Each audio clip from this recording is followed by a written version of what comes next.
Très bien, merci le Premier ministre, monsieur le Premier ministre, pardon. Alors moi, je vais reprendre une question de Alexis Mulas, qui cite Madame Caroline Fourret, journaliste, qui a dit: «Le jour où il y aura une gauche qui s'adressera aux ouvriers, qui luttera réellement contre les discriminations et les inégalités, sans être dans le déni sur les questions de laïcité ou de sécurité, cette gauche-là, elle a un boulevard.» Et donc, il vous demande si, tout en connaissant vos engagements et à gauche et en faveur de la laïcité, vous pourriez représenter cette gauche-là dans les échéances politiques importantes à venir. Je ne sens pas que le contexte s'y prête, puisque ce que je vois à gauche aujourd'hui, c'est une tentation de recomposition de la gauche à ses marges, c'est-à-dire dans une fréquentation des thèmes, des manières de penser de l'extrême gauche qui ne sont pas mes convictions. Euh, je pense aussi qu'on ne peut pas être aujourd'hui en situation de reconquérir le pouvoir à gauche sans faire un minimum de travail de réflexion politique approfondie. Moi, je ne m'exprime pas tous les jours dans les matinales, je ne fais pas des déclarations quotidiennes sur le président de la République, etc.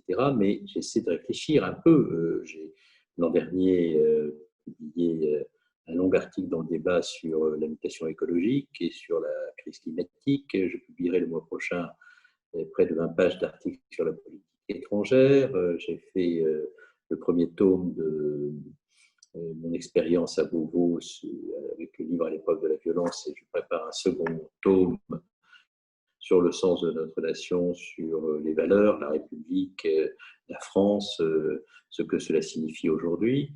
Donc moi, je ne suis pas du tout dans ce chemin de la gauche qui se contente de prononcer deux mots, rassemblement et dépassement, sans que tout ça s'incarne dans la moindre pensée et sans que nous soyons en situation de dire très clairement ce que nous voulons. Moi, je ne ferai aucune concession à ce à quoi je crois. Je pense que la gauche doit être de gouvernement, que pour qu'elle soit de gouvernement, il faut qu'elle soit responsable, que la responsabilité ne suffit pas, il faut aussi des convictions, une ambition de transformation en profondeur de la société, et il faut beaucoup de sincérité et très peu de démagogie. Donc voilà où je me situe. Je n'ai pas le sentiment que le centre de gravité de la gauche d'après, pour reprendre une expression qu'on utilise beaucoup aujourd'hui, se situe là où je me situe moi politiquement. Donc je ne suis pas sûr que les conditions soient réunies pour que je puisse porter le discours de la gauche en 2022. Il y a une autre raison qui me conduit à ne pas me placer dans cette perspective, c'est que je n'en peux plus, hein, je vous le dis franchement très sincèrement, de la valse des indispensables. Tous ces gens qui passent leur temps à expliquer qu'ils se préparent, qu'ils pourraient être candidats, qu'ils pensent qu'ils ont toujours eu raison et que le temps est venu de le reconnaître, c'est-à-dire tous ceux qui ont depuis longtemps oublié d'être utiles au motif qu'ils pensent qu'ils sont indispensables. Je n'ai pas envie de situer ma voix dans ce cœur-là.